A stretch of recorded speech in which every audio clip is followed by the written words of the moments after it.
अस्सलामुअलैकुम। Of camera stories के एक न्यू एपिसोड के साथ मैं हूं Mazhar Malik. Thank you so much and love you so much आप सबके प्यार भरे फीडबैक का। लोग मुझे कहानियां भेजते हैं, उन कहानियों को मैं अपने लफ्ज़ों में बयां करता हूं, ऐसी मंजर कशी करता हूं, कोशिश करता हूं कि आप जितने भी सुनने वाले हैं अपने आप को ना सिर्फ उस कहानी के बीच में मौजूद पाएं, बल्कि ऐसा लगे कि वो जितना कुछ हो रहा है, वो उस कहानी के किरदार जो कुछ कर रहे हैं आपकी आंखों के सामने हो रहा है। आप भी उन किरदारों में से एक शख्स हैं। और बहुत सारे लोग जब भी मुझे फीडबैक देते हैं कि आपकी कहानी सुनते हुए ऐसे गुम हो जाते हैं, और जब कहानी ख़त्म होती है तो महसूस होता है कि दुनिया में वापस आ गए हैं, अपने बिस्तर पे, अपने घर में, अपने ऑफिस में, जिस जगह पे बैठे कहानी सुन रहे होते हैं। यूं महसूस होता है कि हम उस जगह पे मौजूद थे, उस कहानी का हिस्सा थे। और जब कहानी ख़त्म होती है तो यूं एक झटका सा लगता है जैसे वजूद वापस अपनी जगह पे आ गया है। उससे कुछ देर पहले यही वजूद उस कहानी का हिस्सा था। तो मुझे बहुत ज़्यादा खुशी होती है। कहानी सुनाने वाले का सबसे बड़ा रिवार्ड यही होता है, सबसे बड़ा इनाम यही होता है कि सुनने वाले को कहानी पसंद आ जाए। तो अपना फीडबैक मुझे ज़रूर दिया करें, मुझे बहुत अच्छा लगता है, क्योंकि उस फीडबैक को पढ़ने के बाद मुझे अंदाज़ा होता है क्या मज़ीद तब्दीली की जाए, क्या अच्छा लग रहा है, और क्या आप लोगों ने अपनी राय का इजहार किया है कि मज़ीद कहानी को मैं बेहतर से बेहतर बनाने की कोशिश करूँ। आज की कहानी मुझे भेजी है एहसान सहर ने, और इनका ताल्लुक़ है कराची से। ये अपनी नोयत की एक अजीब ही कहानी है। जिन, भूत, चुड़ैलें, रूह, बदरू, आत्मा, ये जितने भी किरदार जो कहानी में लोगों के साथ इस तरह के वाक़यात पेश आए होते हैं, और लोग मुझे वो कहानी भेजते हैं और मैं जो आपको सुनाता हूँ आप इंजॉय करते हैं। तो आज की कहानी भी एक बिल्कुल अजीब सी कहानी है, अपनी नोयत की कमाल कहानी। क्योंकि बार बार जिक्र कहानी का हो रहा है, तो आज की कहानी एक ऐसे ही कहानी नवीस की कहानी है जो कहानियां लिखता था। उसको शौक था कहानियां लिखने का। असल में तो एक सरकारी मुलाजिम था। जिन दिनों में सरकारी मुलाजमीन की तनख्वाहें बहुत कम होती थीं, लेकिन उस कराची के बड़े शहर, जिसको रोशनियों का शहर का कहा जाता था, जिसकी रोशनियां अब मुरझा चुकी हैं, जिस तरह फूल मुरझा जाते हैं, वो रोशनियां भी गायब हो चुकी हैं। किसी बदनज़र की नज़र लग गई कराची को।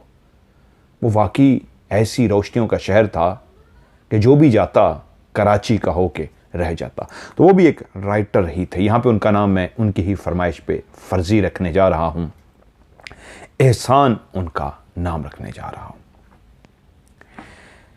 एहसान एक अखबार के अंदर राइटर थे, अखबार के अंदर लिखते, लेकिन जो बाकी टाइम बच जाता वो कहानियां लिखते और पब्लिशर के पास जाके अपनी कहानियों को छपने के लिए दे देते। उससे भी उनको पैसा मिलता और ये ज़िंदगी अच्छी गुजर बसर हो जाती। ये गांव से चले थे और शहरी ज़िंदगी के अंदर जाके आबाद हुए थे। गांव के अंदर जितना पढ़ सके थे इन्होंने अपनी पढ़ाई मुकम्मल की, और बाकी तालीम कराची में जाके मुकम्मल की, और तालीम के साथ साथ उन्होंने एक अखबार को भी ज्वाइन कर दिया। और फिर ऐसे उस अखबार के साथ जुड़ गए कि फिर ओढ़ना बिछोना वो अखबार ही ठहरा। वहीं उन्होंने एक अपने लिए अलग से किराए पे मकान लिया। कराची में जो मकान हैं वो फ्लैटों की सूरत में पहले बहुत ज़्यादा थे, आज भी हैं। ये एक बहुत बड़ी बिल्डिंग थी जिसमें काफ़ी फ्लैट बने हुए थे। ये पुरानी किस्म की बिल्डिंग थी। रंगो रोगन भी कब का ख़त्म हो चुका था, लेकिन अंदर हालत फ्लैटों की इतनी बुरी नहीं थी। बाहर से ये बिल्डिंग बहुत ही बोसीदा, कमज़ोर सी और पुराने दौर की नज़र आती थी। दूर से ही देख के इस इमारत को लगता था कई साल गुजर चुके, रंगो रोगन ही नहीं हुआ। कितनी आब बीतियाँ अपने अंदर समाये हुए ये इमारत आज भी जूं की तूं खड़ी है। कराची की शोर करती ट्रैफिक के ऊपर हारन बजाती गाड़ियाँ दौड़ते भागते इंसान अपने घरों को पहुंचते, ऑफिस से निकलते, ऑफिस को जाते, एक शोर शराबे की ज़िंदगी के अंदर मौजूद एक ऐसी बिल्डिंग जो बाहर से तो बहुत बोसीदा नज़र आती थी लेकिन अंदर रहने वाले मकीनों को सुकून मुयस्सर करती थी। और वहीं पे एहसान ने भी एक 2 कमरों का फ्लैट ले लिया। शक्ल सूरत भी अच्छी थी, पढ़ा लिखा भी था, मुलाजमत भी करता था, लेकिन उसके अलावा जो लिखने लिखाने का सिलसिला था उससे भी अच्छी रोजगार, अच्छी गुजर बसर हो जाती। ये उन दिनों की बात है जब तकरीबन पाकिस्तान के छोटे बड़े हर शहर के अंदर कोई ना कोई बदमाश ज़रूर होता था। एक ऐसा जगह जिसकी सेहत बहुत ज़बरदस्त होती थी, जिसके हाथ में कोई ना कोई चाकू, खंजर, कोई इस तरह का डंडा या कुछ ऐसा कुल्हाड़ी, कुछ इस तरह का होता था जिससे वो उस हथियार के बलबोते पे बदमाशी करता था। चाहे वो गांव के लोग हो या शहर के लोग, उससे डरते इसलिए थे कि वो सर फिरा होता था। लोग उसको कान टुट्टा कहते थे, बदमाश कहते थे। और उसके आगे जो शरीफ लोग होते थे सामने आने से कतराते थे, और जो कमज़ोर लोग होते थे उसके आगे सर झुका के चलते और उसके सामने जाके उसको अदब से सलाम पेश करते। और इस सलाम पेश करने का मतलब होता कि हम आपसे डरते हैं, खुदारा हमें कभी कुछ मत कहिएगा। और वो मज़ीद अपना सीना चौड़ा करके वहाँ से गुज़रता कि ये सारे गली वाले, मोहल्ले वाले मुझसे डरते हैं क्योंकि मैं इस गली का गुंडा हूँ। कभी जेल हो जाती उस गुंडे को तो उसकी जगह पे कोई और गुंडा ले लेता, और जब वापस आता तो वापस आके वो अपनी बदमाशी से अपने उस इलाके में जहाँ पे रहता होता फिर से बदमाशी शुरू कर देता। मारा जाता तो फिर कोई और आ जाता। ये वो दौर था, एक गुंडा जाता तो एक और गुंडा उसकी जगह पे गली में, मोहल्ले में, इलाकों में अपना इलाका बना लेता। वक्त बदला, फिर तो ऐसा असला आया, ऐसे पिस्तौल, ऐसी बंदूकें आईं कि बच्चे के हाथ में भी आया तो वो सबसे ताकतवर ठहरा। और वो बच्चा आगे बढ़ता और उसी असले से ऐसा दस दस दस करता कि फिर वही बच्चा ही सबसे बड़ा बदमाश कहलाता। लेकिन मैं जिस दौर की कहानी सुनाने जा रहा हूँ उस दौर में अभी असला हर तरफ नहीं फैला था। जोरे बाजू, चाकू, छुरी और इस तरह की चीज़ों से बदमाशी की जाती थी और लोग डरते थे। वहीं जिस फ्लैट के अंदर मैंने मकान लिया एहसान ने, वहाँ पे एक शकील खान नामी भी बदमाश रहता था, हर वक्त नशे में धुत। करीब से गुजरता तो उसके मुंह से बकायदा शराब के फबके उठते, बदबू आती, आंखें उसकी हर वक्त लाल सुर्ख रहती। एहसान जब अपने उसी फ्लैट की तरफ जा रहा होता तो अक्सर सीढ़ियां चढ़ते हुए उसकी मुठभेड़ उसी शकील खान, उसी बदमाश से भी होती। और उसके करीब से गुजरते हुए उसको महसूस हो जाता कि ये शराब के नशे में धुत है, आंखें लाल सुर्ख हैं, और सब इससे डरते थे। एहसान भी उससे खार तो खाता था, वो उसको अच्छा कतअन नहीं लगता था, वो उससे डरता नहीं था। वो नामी ग्रामी बदमाश था, सारे गली वाले सब उससे डरते थे, लेकिन वाहिद एहसान था जो उससे डरता नहीं था, लेकिन फिर भी उससे नफरत करता था। जब वो आता तो वो जल्दी से गुजरने की कोशिश करता कि उसका आमना सामना ना हो। कि एक दिन उसने उसका रास्ता रोक ही लिया। आज भी दूर से ही वो जब सामने से आ रहा था तो शराब की बू आ रही थी, आंखें उसकी लाल सुर्ख थीं। वो बहुत पी के बाहर निकला था और इस वक्त एहसान अपनी ड्यूटी ख़त्म करके घर पहुंच रहा था कि आज उसके जहन में एक कहानी का खाका आया था। वो कहानी लिखना चाहता था और वो चाहता था जल्दी से घर के आंगन में दाखिल हो, कागज़ कलम उठाए और कहानी लिखना शुरू कर दे। कि वहीं पे सीढ़ियों से सामने आता जब वो बदमाश शकील खान नज़र आया तो उसने कहा जल्दी से निकलूँ, आज मुझे कहानी लिखनी है। कि उसने हाथ के इस अंदाज में हाथ आगे किया कि उसने रास्ता ही रोक लिया। अब वो आगे बढ़ना भी चाहता तो एहसान आगे इसलिए नहीं बढ़ सकता था कि वो रास्ता रोक कर खड़ा हो गया था। मजबूरन एहसान को उसकी तरफ देखना पड़ा और बगैर बोले उसने अपनी आंखों से ऐसे सवाल किया जैसे उस बदमाश से कह रहा हो, क्या मसला है तुम्हारा? तो वो आगे खड़ा गुंडा बोला, बाबू कभी हमारी कहानी भी लिख दो। कहानियाँ लिखते हो ना, कभी टाइम निकालो मेरी कहानी भी लिख दो, बहुत ज़बरदस्त कहानी है। क्या याद करोगे मेरी कहानी सुन के? कब लिखोगे मेरी कहानी? एहसान उसके मुट्ठे नहीं लगना चाहता था। वो चाहता था जल्दी से गुजर जाए, लेकिन गुजर ही नहीं सकता था जब तक वो उसको रास्ता न देता। तो एहसान आगे से बोला, आगे से हट जाओ, मुझे बहुत ज़रूरी काम है, मैं बहुत मसरूफ़ हूँ, मुझे गुजरना है, हटो आगे से। वो इतना ताकतवर था, सामने खड़ा हुआ वो बदमाश शकील खान, वो एक थप्पड़ मारता तो एहसान उड़ता हुआ दूर जा गिरता। खौफ तो एहसान के अंदर भी था कि वो इतने बड़े जग्गे से, जिसको सब डर की वजह से सलाम करते थे, उसको जवाब दे रहा था, उसे डर नहीं रहा था, वो बुरा भी बना सकता था। तो उसी लम्हे एहसान ने अपने हाथ को इस तरह आगे किया जैसे उसको कहना चाह रहा हो, रास्ता दो। वो बदमाश था, वो गुस्सीला था, सब उसके गुस्से से बहुत डरते थे, लेकिन उस लम्हे पता नहीं क्या हुआ, वो अपने गुस्से को दबा गया और उसने अपना बाजू पीछे हटा लिया जैसे उसने रास्ता दे दिया हो। और एहसान तेज़ी से आगे बढ़ गया। अपने फ्लैट के अंदर पहुंचते ही उसने कागज़ कलम उठाई और जो कहानी उसके जहन में आई वो लिखना शुरू कर दी, क्योंकि उस सरकारी नौकरी से जितने भी उसको पैसे मिलते थे उससे ज़्यादा आमदन उसकी उन कहानियों की होती थी जो वो लिख के पब्लिशर को देता और छपती थी, जिसके उसको पैसे मिलते थे। ये वो दौर था जब आज भी जो कहानी, इस कहानी को सुन रहे हैं, बहुत सारी उस दौर की, टार्जन, उमरू अयार की ज़ंबील, सबसे मशहूर नावल मज़हर कलीम एमए का, इमरान सीरीज़, बहुत सारी सस्पेंस, जासूसी, बहुत सारी उस वक्त पढ़ने का एक ऐसा सिलसिला होता था। कहानियाँ तो बहुत ज़्यादा होती थी, जिन्हों भूतों की भी होती थी, उम्र अयार की भी होती थी, बहुत ज़्यादा कहानियाँ होती थी, लोग पढ़ते थे। ये वो दौर था, स्पेशली मैं पाकिस्तान की बात करूँ तो यहाँ पे बहुत ज़्यादा कहानियाँ पढ़ी जाती थी। और कैसे हो सकता है उस दौर में इंडिया और दूसरे मुल्कों में भी ना पढ़ी जाती हों। लेकिन वो मासूमियत का दौर था, लोग इतनी गहमा गहमी का शिकार नहीं हुए थे जो टेक्नोलॉजी ने आज इंसानों को ही रोबोट बना दिया है। इंसान के पास टाइम ही नहीं है। किताबें आज भी पढ़ते हैं। जिस मुल्क में मैं बैठा हूँ, यहाँ आज भी जिससे सबसे ज़्यादा प्यार किया जाता है वो किताब है, वो किताबें पढ़ते हैं। और हमारे मुल्कों में आज एयर कंडीशन शीशों के अंदर जूते रखे हुए हैं, किताबें ज़मीनों पर पड़ी हैं। उसने भी कहानी लिखी और अगले ही दिन ऑफिस से वापसी पे वो एक छोटी सी कहानी जब उसने पब्लिशर को दी तो उसके बदले उसको अच्छे खासे पैसे मिल गए। एहसान की एक नॉर्मल सी जिंदगी थी जिसको वो गुजार रहा था। उसके अंदर भी बहुत सारी ख्वाहिशात थी, शादी की ख्वाहिशात।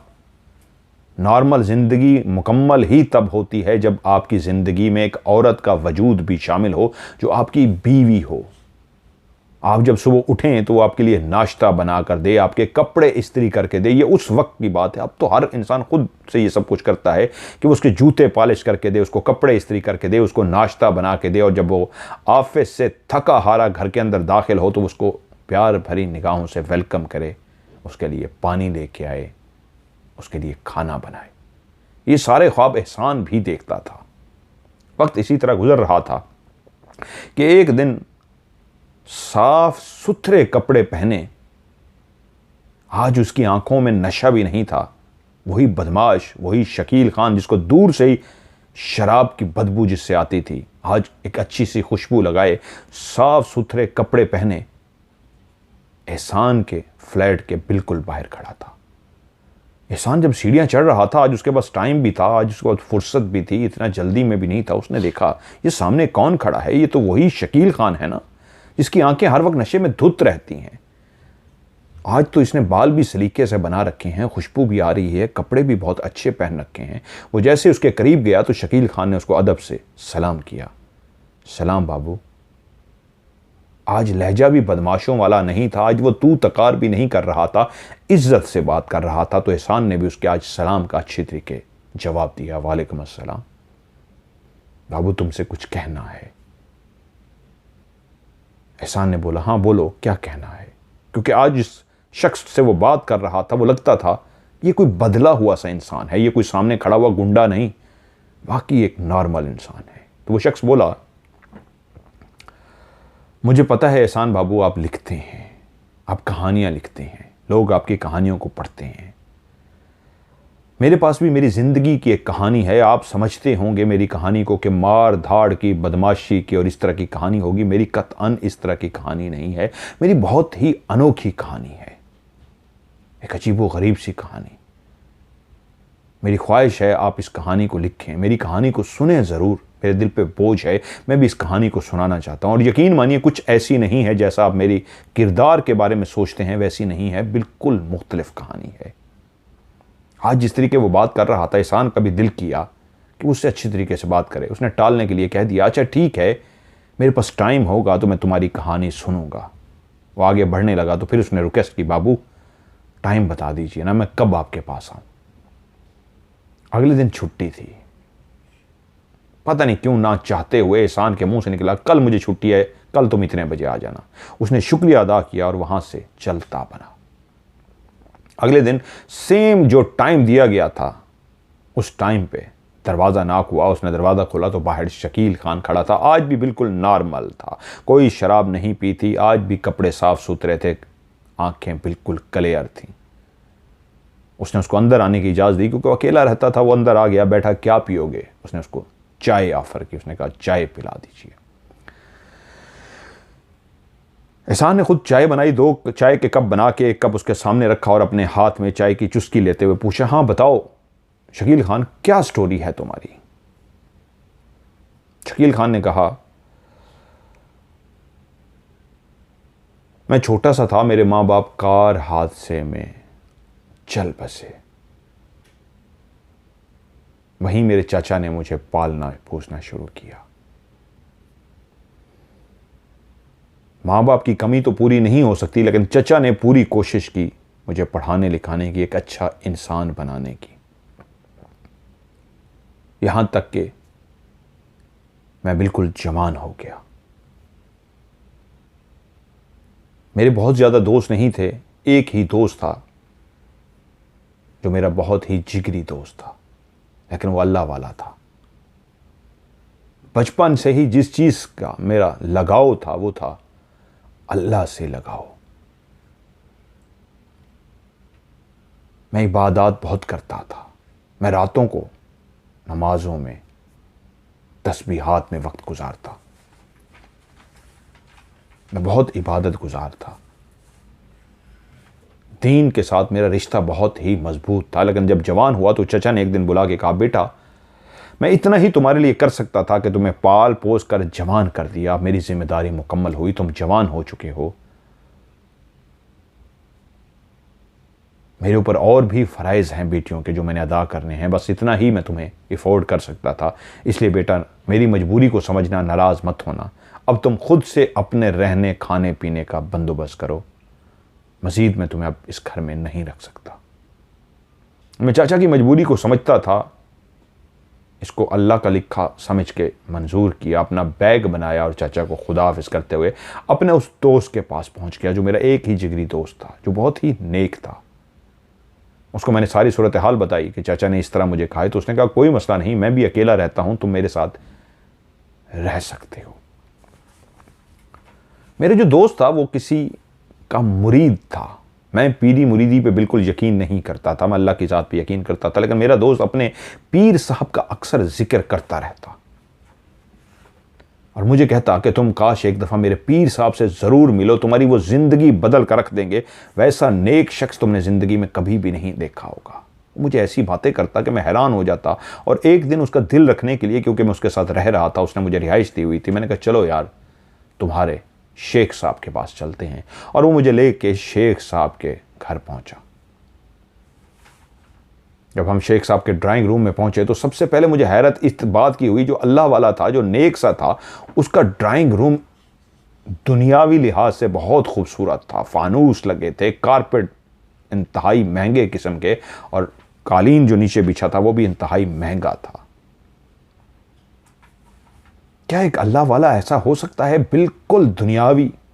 और तभी थोड़ी देर के बाद एक नौजवान सा शख्स जिसकी उम्र 45 साल के करीब होगी कमरे में दाखिल हुआ। उसके चेहरे पे कोई दाढ़ी नहीं थी, दाढ़ी मूंछ के बगैर था, और उसने हाथ में सिगरेट सुलझा रखी थी। मेरा दोस्त जल्दी से आगे बढ़ा और उसने अपने पीर साहब का हाथ चूम लिया और मुझसे मुखातिब हुआ, मिलो, ये हैं हज़रत, ये मेरे पीर मुहतरम हैं। मैं उनको खड़ा देखता रहा तो पीर साहब मुझसे मुखातिब हुए, क्यों इतने गौर से क्यों देख रहे हो? तो मैंने कहा, मैं जिस तरह आपके बारे में सोच के आया था, जिस तरह मेरा दोस्त आपके बारे में बताता था, जिस तरह के आप अल्लाह वाले हैं, तो अभी तक मुझे हज़म नहीं हुआ ये दुनियावी और आपका हुलिया, ये सब कुछ देख के कुछ दिल अजीब सा हुआ। तो वो मुस्कुराए, एक सिगरेट का कश दिया, धुआं फ़ज़ा में छोड़ा और बोले, तो मुझे गालियां दे सकते हो, तो मुझे बुरा भला कह सकते हो, तुम्हें हक है, लेकिन इतनी जल्दी तुम मेरे बारे में राय कायम नहीं कर सकते। अगर तुम्हें मेरे बारे में राय कायम करनी है तो तुम्हें कुछ दिन मेरे पास आना होगा। तो मैंने पूछा, उससे क्या होगा? तो वो बोले, ये जो दुनिया वाले हैं ना, आपका ज़ाहिरी हुलिया देख के फैसला कर लेते हैं कौन क्या है, कौन किस तरह का है, और हम जैसे जो लोग होते हैं वो उनके बारे में भी राय कायम करते ही गालियां देते हैं। तुम कुछ दिनों तक आते रहो, तुम्हें समझ लग जाएगी। और ऐसा ही हुआ।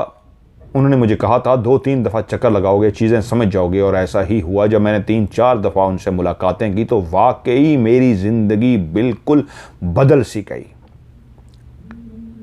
अब मुझे उनका फ़लसफ़ा, ज़िंदगी का फ़लसफ़ा समझ आया। वो कहते थे, दुनिया वाले आपके बारे में जो भी राय कायम करें, वो आपको गालियां दें, बुरा भला कहें, उससे मेरे नफ्स की मौत वाक़ई होती है। और तुम इसको मलामती बुजुर्गों का तरीका कार कह सकते हो। नफ्स की मौत वाक़ई होना मलामती बुजुर्गों का तरीका कार। तब मुझे उस दिन ये ज़िंदगी का फ़लसफ़ा नज़र आया कि वो असल में हकीकत में एक इबादत गुजार नेक थे, लेकिन चेहरा छुपाया हुआ था। उन्होंने कहा, कई तरह के बुजुर्ग होते हैं।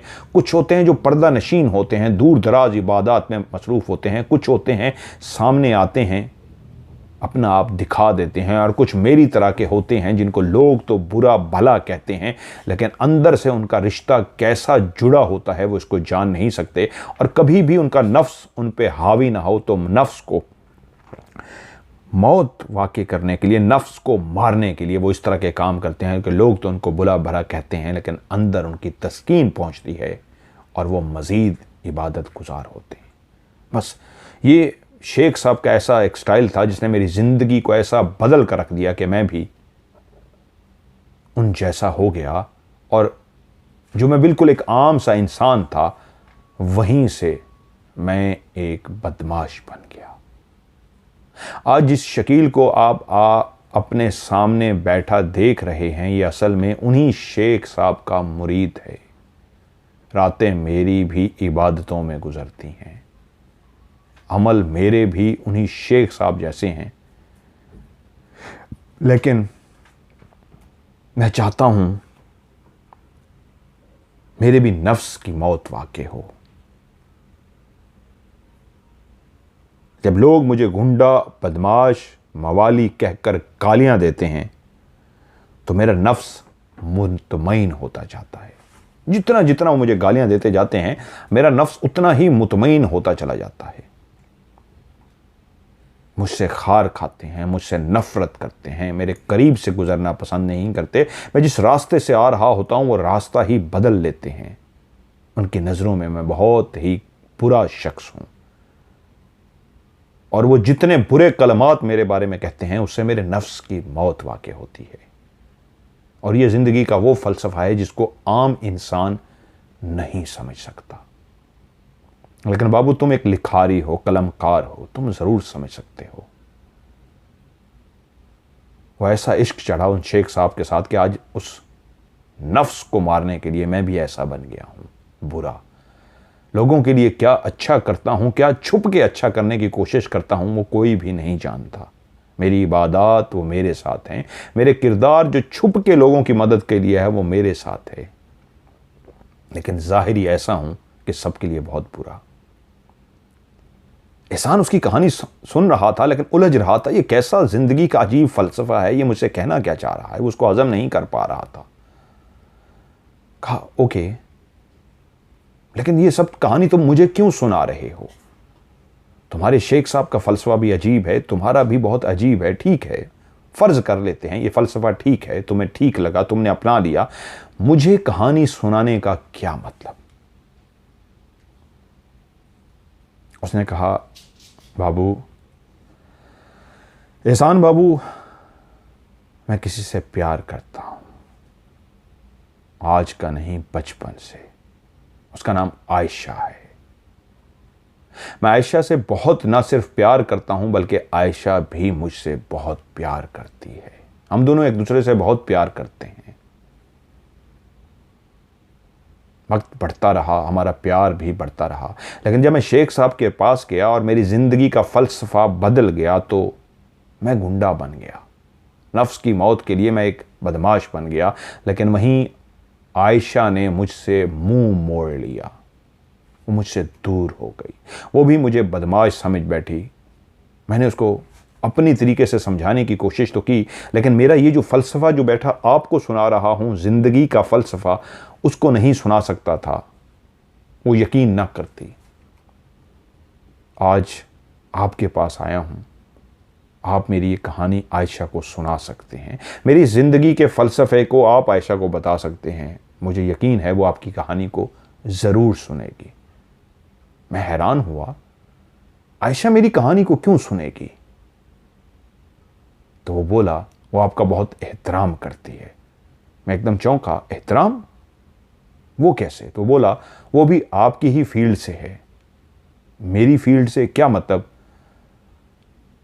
एहसान बाबू, वो भी तो लिखती है ना, वो भी तो कहानियां लिखती है आपकी तरह। कहानियां लिखती है आयशा? मैंने तो कोई ऐसा नाम नहीं सुना। तो उसके मुंह से निकला, उसका नाम लाला रुख है।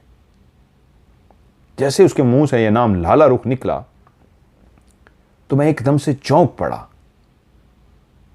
लाला रुख, ये तो वो बहुत जबरदस्त राइटर थी जिसकी कहानियां आजकल बहुत पढ़ी जा रही थी। ये भी एक फर्जी नाम है, लाला रुख, जिसकी कहानियां बहुत ज़्यादा पढ़ी जा रही थीं। मैं खुद उससे मिलने का बहुत इश्तियाक रखता था, लेकिन मसला ये था वो कभी किसी महफिल में नहीं आई थी, वो कभी सामने नहीं आई थी। सिर्फ उसका नाम एक नाम था, वो एक औरत थी, लाला रुख उसने अपना नाम रखा हुआ था। किसी महफिल में, किसी जगह पे भी वो सामने नहीं आई थी। यहाँ तक कि किसी ने उसकी तस्वीर तक नहीं देख रखी थी। वो गुमनाम सी थी, सिर्फ लिखती थी, लेकिन ऐसा कमाल लिखती थी कि मैंने उसको पढ़ा था कि मैं भी उसका फ़ैन हो गया था, मिलने की ख्वाहिश रखता था, लेकिन कभी उससे मिल नहीं सका था क्योंकि वो सामने ही नहीं आती थी। सिर्फ उसकी तहरीरें जो वो लिखती थी वो सामने आती थी। मैंने कहा, हाँ मैं लाला रुख को जानता हूँ, मैंने उसकी कहानियाँ पढ़ रखी हैं, लेकिन मैं ये नहीं जानता वो कौन है, कहाँ रहती है। इसका मतलब है वही आयशा है? उसने कहा, हाँ उसका असल नाम आयशा है, लेकिन आप उसको लाला रुख ही कहिए। तो मैंने कहा, मैं उससे कैसे मिल सकता हूं? उसने कहा, मिलने का बंदोबस्त मैं करूंगा, मैं आपको लाला रुख के पास लेके आऊंगा, आपके पास मैं लेके आऊंगा लाला रुख को। आप सिर्फ हामी भर लीजिए, मेरे वकील बन जाइए, मेरी कहानी उसको ज़रूर सुनाइए कि मैं बुरा नहीं हूं, मुझसे आज भी शदीद प्यार करता हूं और उसको चाहता हूं, उसको अपनाना चाहता हूं। बस मेरी ये सिफारिश कर दीजिए, मेरी कहानी उसको सुना दीजिए। उसकी कहानी बहुत ही अजीब व गरीब सी थी। यकीनन उसकी कहानी सुन के मैं भी चौंक गया था, लेकिन मैं उसकी कहानी पे एक बात पे हैरान था कि उसने उस शेख साहब के कहने पे एक अजीब सा ही जिंदगी का फलसफा अपना लिया था। मुझे सोचते हुए देख के उसने पूछा, क्या सोच रहे हैं बाबू? मैंने कहा, तुम्हारी जिंदगी के फलसफे को, ठीक है मैं तुम्हारी कहानी तो लाला रुख को सुना दूंगा, लेकिन ये फलसफा बहुत अजीब है। तो उसने सिर्फ एक जुमला कहा उठते हुए, बाबू, लोगों की निगाहों में बुरे बनकर मार्फत की मंजिलें तय करते हैं मेरे जैसे लोग। इजाजत चाहूंगा, ये कहा और रवाना हो गया। मेरे कानों में ये फिक्र गूंज रहा था, लोगों की निगाहों में बुरे बनकर मार्फत की मंजिलें तय करते हैं मेरे जैसे लोग। वो ये जुमला बोल कर गया था और मैंने हामी भर ली थी कि हाँ मेरे पास लेके आना, मैं इस कहानी को, तुम्हारे इस फलसफे को ज़रूर लाला रुख को समझाऊंगा। और ऐसा ही हुआ। कुछ दिनों के बाद मेरे दरवाजे पे दस्तक हुई और जब मैंने दरवाज़ा खोला तो बिल्कुल सामने वही बदमाश शकील खान खड़ा था और उसके पीछे एक खातून थी। मुझे उसने सलाम किया, मैंने कहा वालेकुम अस्सलाम, कहा इजाज़त हो तो मैं और लाला रुख अंदर आ सकते हैं। तो मैंने फ़ौरन दरवाज़ा इसलिए खोल दिया कि मेरे अंदर खुद से एक इश्तियाक था लाला रुख से मिलने का। वो बहुत ज़बरदस्त लिखारी थी, कमाल की लिखारी, जिसे दुनिया देखना चाहती थी, उसको इंटरव्यू सुनना चाहती थी, उसकी बातें सुनना चाहती थी, लेकिन कोई भी उसको आज तक नहीं देख सका था। हाँ, आज मैं उसको देखने जा रहा था।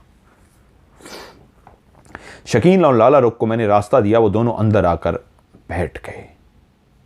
मैं फ़ौरन उन दोनों के लिए चाय बनाने के लिए चला गया और जैसे ही चाय बनाकर मैं सामने आया, मैंने चाय सामने रख दी। सर झुकाए बैठी लाला रुख, जिसके सर के ऊपर एक किस्म का दुपट्टा सा था, चेहरा मैं अभी नहीं देख सकता था। उसने जैसे ही चाय पीने के लिए कप उठाया तो तभी मेरी उसके चेहरे पे निगाह पड़ी। ये कौन है? काले स्याह रंग था उसका, बहुत ही मोटी सी थी, भद्दे से नकोश थे उसके, बहुत ही फीके नकोश। नहीं नहीं नहीं नहीं, ये लाला रुख नहीं हो सकती। जिस लाला रुख को मैं जानता हूं, जो लिखती है, जो इतना कमाल लिखती है, जिसकी सोच इतनी कमाल है, जिसके लफ्ज़ों के अंदर इतनी मिठास है, जिसके लफ्ज़ खुद बोलते हैं, ये कौन लड़की को साथ ले आया है? ऐसा चेहरा जिसको एक दफ़ा देख के दूसरी दफ़ा देखने को दिल ही ना चाहे। मोटी भदी काली सी, अजीब से फीके से नकोश। लेकिन जैसे ही मैं लाला रुख से मुखातिब हुआ और उसने पहली दफ़ा ज़ुबान खोली और लफ्ज़ उसके होंठों से बाहर आए तो उसकी आवाज़ खूबसूरत थी और उस आवाज़ की खूबसूरती के साथ उसके होंठों से जो लफ्ज़ बाहर आ रहे थे वो लफ्ज़ खुशबू बखेर रहे थे, वैसी खुशबू जैसी वो अपने नावलों में बखेरती थी। हाँ, ये लाला रुख ही थी, जिसकी शक्ल मैंने बना रखी थी, जिसका एक नक्श मैंने खींच रखा था, ये वैसी नहीं थी, उससे बहुत मुख्तलिफ थी। लेकिन जब बोली तो लाला रुख ही लगी, क्योंकि वो जिन लफ्ज़ों का इस्तेमाल कर रही थी, जिस अंदाज में बोल रही थी, ये वही लाला रुख थी जिनको मैं पढ़ता आया था, जिसका मैं फ़ैन था। उसके बोलने पे हाँ ज़रूर मेरे जितने भी ख़यालात उसके शक्ल देख के अजीब से हो गए थे, उसके बोलने पे, उसके लफ्ज़ों के चुनाव पे, उसकी मिठास पे एकदम से मुझे लगा नहीं, इसकी ज़ाहिरी शक्ल खूबसूरत नहीं है, लेकिन इसका अंदर बहुत खूबसूरत है। जैसा ये लिखती है ये वाकई ऐसी ही है। कुछ देर ही हमने बात की कि वो शकील खान चाय पीते ही खड़ा हो गया और कहा, आप दोनों बातें कीजिए, मुझे इजाज़त दीजिए, क्योंकि मुझे एक वकील के तौर पे लाला रुख के पास बिठा कर जा रहा था कि मैं अच्छी तरीके से लाला रुख का केस लड़ सकूं और उस ज़िंदगी के फ़लसफ़े को समझा सकूं जो मुझे अपनी कहानी बता गया था। जब वो चला गया तो फिर मैंने पूछा, आपका शकील के बारे में क्या सोचती हैं आप, क्या पॉइंट ऑफ व्यू है आपका? उसने कहा, हाँ मैं इससे प्यार करती थी, मुझे अच्छा लगता था, लेकिन ये ताल्लुक सिर्फ इतना ही था, हम कभी मिले नहीं थे, देखते ज़रूर थे। मुझे अपनी शक्लो सूरत का ज़रूर एहसास था कि मेरी जैसी शक्लो सूरत को कौन कबूल करेगा। लोग तो सूरत से प्यार करते हैं, सीरत कोई भी नहीं देखता। लेकिन उसने उस वक्त मुझे ना सिर्फ प्यार दिया, अपनी मोहब्बत का इजहार किया, लेकिन जब मैं उसके प्यार में मुब्तला हुई और मुझे भी वो अच्छा लगने लगा, मैं उससे अपने प्यार का इजहार भी कर बैठी, तो तभी ये कैसे ट्रैक पे चल पड़ा जो मैं कभी भी बर्दाश्त नहीं कर सकती कि मेरा जीवन साथी एक गुंडा हो, एक बदमाश हो। मेरे भी ख्यालात वैसे ही थे जैसे एक आम लड़की के होते हैं, घर बार ज़िंदगी, एक नॉर्मल ज़िंदगी। उस नॉर्मल ज़िंदगी में कोई भी एक ऐसा शख्स बिल्कुल फिट नहीं बैठता था जो गुंडा हो, लोग जिससे डरते हों, जिसके हाथ में हर वक्त खून खराबा हो, कभी भी वो गिरफ्तार हो जाए, कभी भी उसको पुलिस पकड़ कर ले जाए, और इस तरह के मामलात में घिरा हो, मैं ऐसे शख्स से कभी भी शादी नहीं कर सकती थी। यूं मैं उससे दूर होती चली गई और अब उससे बहुत दूर हो चुकी हूं। क्योंकि मैं वकील था और मैंने वकालत करनी थी, तभी मैंने वो सारा फ़लसफ़ा जो शेख जी का फ़लसफ़ा था, शेख जी के फ़लसफ़े से कैसे वो बना, वो जो कुछ उसने मुझे अपनी कहानी सुनाई थी, वो सारी कहानी मैंने उसको एज़ इट इज़ सुना दी।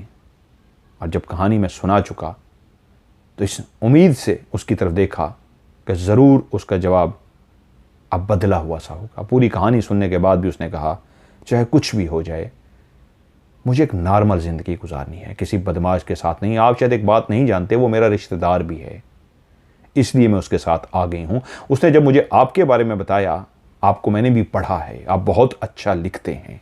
मैं कभी किसी के पास नहीं गई, यहाँ तक कि शकील से भी कभी नहीं मिली, लेकिन आपका सुन के मैंने हामी भर ली, क्योंकि मुझे आपसे मिलने का इश्तियाक था। मैं इसलिए आ गई हूँ, वरना मैं कभी भी कहीं नहीं जाती। वो चाहे शकील ही क्यों ना हो, मैं उसके साथ भी कभी कहीं बाहर नहीं गई। पहली दफ़ा किसी के पास आई हूँ, आपके पास आई हूँ, आपके लिखने की वजह से। बाकी मैं भी नॉर्मल ज़िंदगी के नॉर्मल इंसान को पसंद करूँगी। मेरी ज़िंदगी में शकील बिल्कुल भी फिट नहीं आता। मैं काफ़ी देर उसको समझाता रहा, लेकिन उसकी बातों से मुझे लगा कि वो बिल्कुल कबूल करने को तैयार नहीं। मैंने काफ़ी कायल किया कि वो गुंडा होने के बावजूद भी फ़र्ज़ कर लेते हैं। मैंने कहा उसकी कहानी झूठ भी है तो क्या हुआ, वो आपसे प्यार तो बहुत करता है। तो उसने कहा, अगर वो सिर्फ प्यार करता है लेकिन उसका किरदार वैसा नहीं है, और मेरी जैसी बंदी ऐसे किरदार के बंदे को कबूल नहीं कर सकती। रही बात कि उसकी मार्फत की बातें, वो मार्फत की मंजिलें, वो नफ्स का मारना, उसके लिए ज़रूरी नहीं है कि वो अपने आप को ऐसा बनाए। वो एक नॉर्मल इंसान भी बन सकता है। लेकिन अब मैं बहुत दूर चली गई हूँ। मुझे अगर अपने आप को बदलने की कोशिश भी करूं तो टाइम लगेगा, इतनी जल्दी मैं बदल नहीं सकूंगी। उसके नज़रियात, उसका देखना, उसके वो कारनामे, वो जो अभी तक अंजाम दे चुका है, वो सारे मैं देख चुकी हूं। इसलिए सच है एहसान साहब, मैं उससे बहुत दूर हो गई हूं। अगर आपकी बातों पे गौर भी करूं, टाइम लगेगा मुझे, अच्छा खासा टाइम। हम बैठे रहे, उसके बाद हमने अपनी बातें की और ऐसी कमाल वो बातें करती थी कि मेरा भी दिल चाह रहा था मज़ीद वो कुछ देर बैठे। लेकिन फिर बाहर शकील खान आ गया उसको लेने के लिए और वो उसको छोड़ आया। 2 दिन बाद मेरी शकील से मुलाकात हुई, वो मेरे ही इंतज़ार में था और कहा, एहसान बाबू क्या इसने जवाब दिया। मैंने उसे कहा, देखो उसको टाइम लगेगा, तुम दोनों के बीच में एक काफ़ी लंबा गैप आ चुका है। अगर तुम इस उम्मीद पे हो कि फ़ौरन वो मान जाएगी तो ऐसा नहीं है। हाँ, तुम्हारा, क्योंकि मैं वकील हूँ, तुम्हारी कहानी को सुन चुका हूँ और तुम्हारी कहानी मैंने सुना भी दी है, लेकिन उसको टाइम लगेगा ये सब चीज़ें एक्सेप्ट करने में। तुम बेफिक्र हो, मैं वकालत करता रहूँगा। और मैंने उसे वादा लिया है कि वो मेरे पास दोबारा आएगी, और जब वो आएगी तो इसी टॉपिक पे मैं ज़रूर उससे बात करूँगा। हाँ, तुम कोशिश करो अपने आप को बदलने की, लेकिन हाँ शकील खान, मुझे उन शेख साहब से मिलवाओ जिन शेख साहब का तुमने जिक्र किया है, जिनके फ़लसफ़े की वजह से तुम बदले हो और इस तरह के बने हो। मैं उनसे मिलना चाहता हूँ। तो मेरी बात सुनकर उसने कहा, ज़रूर, क्यों नहीं, मैं आपको ज़रूर मिलवाना चाहूँगा। हो सकता है उनसे मिलने के बाद आप भी ऐसे ही बदल जाएं जैसे मैं बदला हूँ। बिल्कुल आप ऐसे बदल जाएंगे, लेकिन कुछ दिन इंतज़ार कीजिए। वो शहर से बाहर गए हुए हैं, जैसे ही वापस आएंगे मैं आपको ज़रूर मिलवाऊँगा। और उसके बाद फिर कुछ दिनों के बाद लाला रुख मेरे पास आई। मैंने फिर से उसको वो सारी बात सुनाई तो उसने मुझे कहा, वो मेरा रिश्तेदार है, आप उसको नहीं जानते, वो भी कहानियाँ घड़ता है, उसको कहानियाँ घड़ने का शौक़ है। ये ज़रूर उसने कोई कहानी घड़ी है, छोड़िए उसको। मैंने कहा ना, मुझे बहुत टाइम लगेगा, मैं बहुत दूर जा चुकी हूँ उससे। मेरी और उसकी बातें होती रहीं, लेकिन उन बातों में ऐसा सिलसिला निकल पड़ा कि वो इतना खूबसूरत लाला रुख बोलती थी और ऐसा कमाल बोलती थी कि मुझे उसका कंपनी, उसका बैठना इतना दूसरी दफ़ा भी अच्छा लगा। उसने भी मेरी बातों को इतना एंजॉय किया, हमारे मिजाज इतने मिलते थे कि हम बैठे रहे, इतने घंटे बैठे रहे, वक्त का एहसास ही ना हुआ। और फिर वो वादा करके चली गई। तीसरी चौथी मुलाकात में वो वक्त आन पहुंचा, वही लफ्ज़ों का वक्त, जब लोग एक दूसरे को वही लफ्ज़ कह ही देते हैं, आम सा लफ्ज़, पूरी दुनिया में एक ही जैसा लफ्ज़ चाहे वो लड़की लड़के से कहे या लड़का लड़की से। आज चौथी मुलाकात थी और 4 मुलाकातों में हम एक दूसरे से मिजाजों से इतना जुड़ गए थे, एक दूसरे के मिजाजों को इतना समझ बैठे थे कि उसने दबे लफ्ज़ों में उन लफ्ज़ों का इजहार कर दिया और मैंने भी उसके बढ़े हुए हाथ को थाम लिया। वो लफ्ज़ जो अदा करने जा रही थी वो वही दुनिया का एक ही लफ्ज़ था, मुझे आपसे प्यार हो गया है, आई लव यू। और मैं भी उसी ही नहज पे पहुंच चुका था कि मुझे भी कहना पड़ा, हाँ सच है लाला रुख, मुझे भी आपसे प्यार हो चुका है। मैं उस लम्हे ये भूल गया था कि मैं तो असल में एक वकील हूं, मुझे एक काम सौंपा गया है, मैंने उस काम को सर अंजाम देना है। मैंने कोशिश भी की थी, लेकिन उसने बिल्कुल कहा था कि मैं बहुत दूर जा चुकी हूं और मुझे बहुत टाइम लगेगा। पता नहीं उसको कितना टाइम लगता, लेकिन चौथी मुलाकातों में हम ज़रूर एक दूसरे को दिल दे बैठे और यूं हमारी मुलाकातों का सिलसिला ऐसा चला कि हम दोनों ने फैसला किया कि हम दोनों को शादी कर लेनी चाहिए। जिन दिनों में हम मिल रहे थे तो मुझे पता लगा शकील खान किसी केस के सिलसिले में जेल चला गया है और 2 साल बाद वो छूट कर बाहर आएगा। और तभी हम जब एक दूसरे से मोहब्बत का इजहार कर चुके तो फिर हम दोनों ने फैसला किया हमें शादी कर लेनी चाहिए। मैं भूल गया था कि मैं शकील खान का वकील बना था, लेकिन शकील खान तो अब जेल में था, 2 साल बाद उसने आना था। यूं मैंने लाला रुख से शादी कर ली और शादी करते ही उस फ्लैट को छोड़ दिया, उस शहर को भी छोड़ दिया और एक दूसरे शहर में जाकर उस इलाके को छोड़ दिया। कराची में ही थे, जॉब तो करनी थी। इलाके को छोड़ दिया और दूर दराज के एक इलाके में जाके मकान लिया और यूं मैं और लाला रुख मियाँ बीवी की तरह एक खुशगवार ज़िंदगी गुजारना शुरू हो गए। वहीं पे हमने खुद से एक अपना पब्लिशर बना लिया। अब हम खुद कहानियाँ छापते थे। उसने सारा कुछ अपने हाथ में ले लिया था। वो एक बहुत बेहतरीन बीवी साबित हुई थी। हाँ, ये सच है, उसने जब कहा था कि लोग ज़ाहिरी शक्ल सूरत को देखते हैं, पहली दफ़ा मैंने भी उसकी शक्ल सूरत को देख के कहा था ये कैसी लाला रुख है। अजीब सा एक इमेज बना था, लेकिन उसके लफ्ज़ों ने ऐसा दिल में जगह बनाई थी कि मैं उसकी ज़ाहिरी खूबसूरती को छोड़ के उसकी अंदरूनी खूबसूरती पे वाकई आशिक हो गया था, मर मिटा था। और वो और मैं आज एक अच्छे मियाँ बीवी की तरह ज़िंदगी गुजार रहे थे। 2 साल गुजर गए, पता ही ना चला कि एक दिन ऑफिस के लिए निकलने लगा तो देखा सामने से शकील खान आ रहा है। मेरे रोंगटे से खड़े हो गए, मैं खौफजदा सा हो गया। आज वो शख्स जो बदमाश था, जिसका मैं वकील बना था, जिसका मैंने केस लड़ना था, उल्टा उसी की माशूका महबूबा से मैंने शादी कर ली थी। आज वो मेरी बीवी थी और वो मेरे सामने आ रहा था। जैसे ही वो मेरे सामने आया तो उसके बोलने से पहले ही मैं कह उठा, शकील खान, मैंने पूरी कोशिश की थी, मैंने उसको पूरा समझाया था, भरपूर समझाया था, लेकिन वो समझने को तैयार नहीं थी। मैं अपनी सफाई में बोलना चाहता था कि तभी उसने अपना एक हाथ मेरे कंधे पे रखा और मेरे कंधे को थपका और कहा, शादी मुबारक हो। बाबू, मैंने जो तुम्हें कहानी सुनाई थी ना, वो इसीलिए सुनाई थी कि मैं तुम्हें लाला रुख को तुम्हारे पास लेके आना चाहता था। और लाला रुख का जिस तरह का शक्ल सूरत है, उससे हट के उसके अंदर एक और लड़की भी रहती है जो उसका अंदर है, जो उसका इनर है, बातनी खूबसूरती। वो तुम्हारे अलावा कोई नहीं देख सकता था। जो भी लाला रुख को देखता तो उसकी ज़ाहिरी शक्ल सूरत देख के कभी भी उससे शादी ना करता। अगर उसकी शादी कहीं होती भी तो किसी ऐसे शख्स से होती जो मजबूरी में उससे शादी करता और उससे दूर ही भागता रहता। उसके बातिन को कोई पहचान सकता था तो वो सिर्फ और सिर्फ एक शख्स था, और वो था बाबू, तुम। इसलिए तो मैं उसे तुम्हारे पास लेके आया था कि तुम उसकी बातनी खूबसूरती को पहचान सको। ज़ाहिरी खूबसूरती को कोई भी नहीं, हर कोई देखता है ज़ाहिरी खूबसूरती को, बातनी को, अंदर को सिर्फ तुम पढ़ सकते थे। अच्छा हुआ तुमने पढ़ लिया।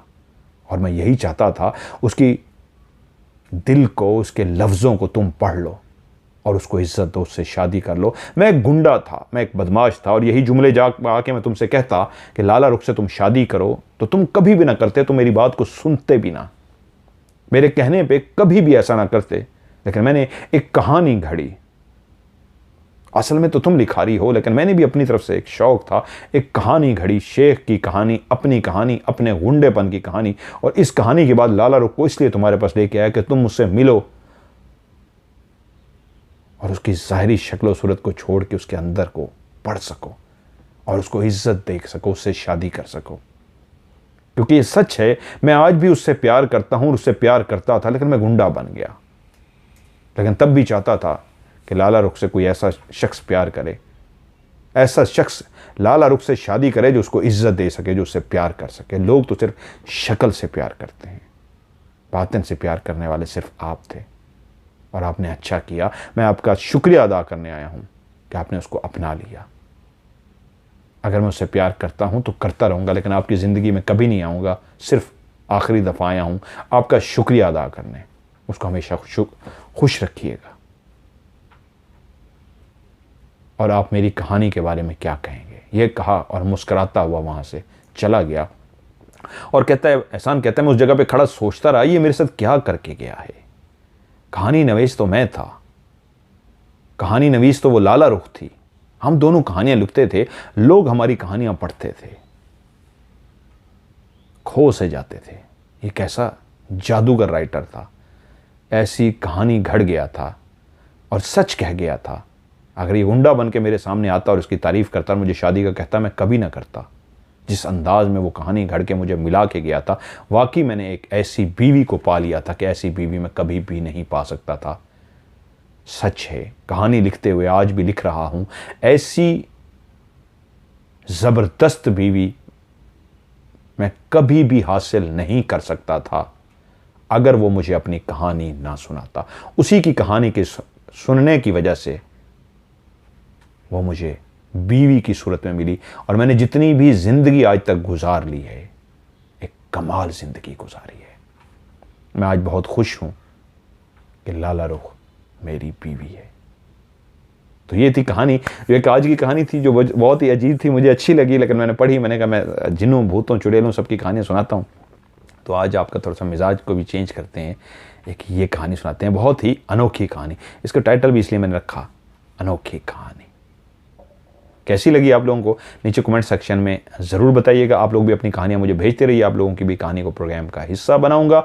मेरा व्हाट्सअप का नंबर, जिस पे आपने अपनी कहानी सेंड करनी है, वॉइस मैसेज रिकॉर्ड करके भी व्हाट्सअप पे भेज सकते हैं, कहानी को लिख के भी भेज सकते हैं। दोनों सूरतों में आप लिख के भेजें या व्हाट्सअप पे वॉइस मैसेज रिकॉर्ड करके भेजें।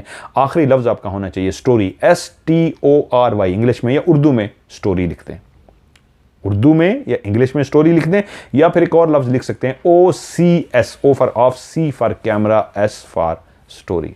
OCS लिख दीजिए या स्टोरी लिख दीजिए। अगर आप आखिर में लफ्ज़ स्टोरी या OCS लिखना भूल गए तो फिर आपकी कहानी प्रोग्राम का हिस्सा नहीं बन सकेगी। ये लाजमी लिखिएगा। और मेरा व्हाट्सअप का नंबर है, पाकिस्तान का कोड मिलाएंगे 00923136655500। मैं रिपीट करता हूँ 00923136655500। ये मेरा व्हाट्सएप का नंबर है, इस पर आप मुझे अपनी कहानी भेजिए, आपकी कहानी OCS का हिस्सा बन जाएगी। आज की OCS से मदर मलिक को दीजिए इजाज़त। अपना ढेर सारा ख्याल रखिएगा। खुदा हाफिज़।